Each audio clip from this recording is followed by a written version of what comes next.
Cinema ఇండస్ట్రీలో చాలా మంది స్టార్ హీరోలు తమకంటూ ఒక ప్రత్యేకతను ఏర్పాటు చేసుకోవడమే లక్ష్యంగా ముందుకు సాగుతూ ఉంటారు.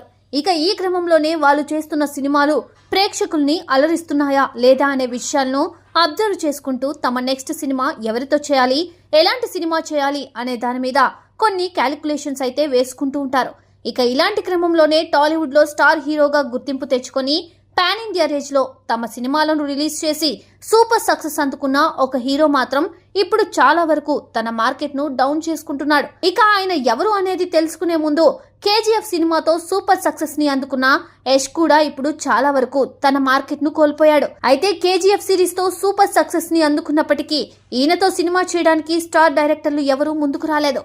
దాంతో ఈయన ఎవరో ఒక నార్మల్ డైరెక్టర్ తో మాత్రమే సినిమా చేస్తున్నాడు తప్ప పాన్ ఇండియా డైరెక్టర్లతో సినిమాలు చేసే అవకాశం అయితే రావడం లేదు.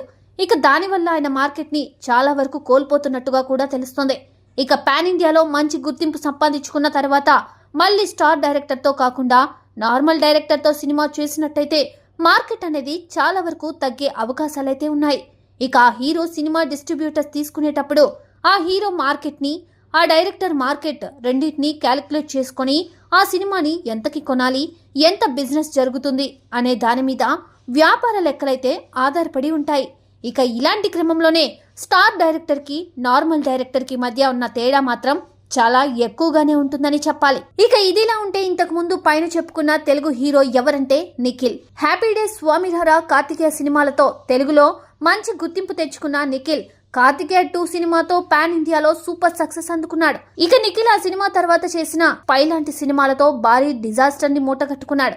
ఇక ఈ సినిమా పాన్ ఇండియా రేంజ్ లో రిలీజ్ కావడం, ఇక ఇందులో కార్తికేయ 2 సూపర్ సక్సెస్ అయినప్పటికీ మిగిలిన 2 సినిమాలు మాత్రం ఆశించిన ఫలితాన్ని ఇవ్వలేదు. దీని ద్వారా తను కూడా తన మార్కెట్ ను చాలా వరకు కోల్పోయాడనే చెప్పాలి. ప్రస్తుతం నిఖిల్ స్వయంభూ అనే సినిమా చేస్తున్నాడు. ఈ సినిమాతో మరోసారి తన మార్కెట్ ను పెంచుకుంటాడా లేదా అనే విషయం కూడా తెలియాల్సి ఉంది.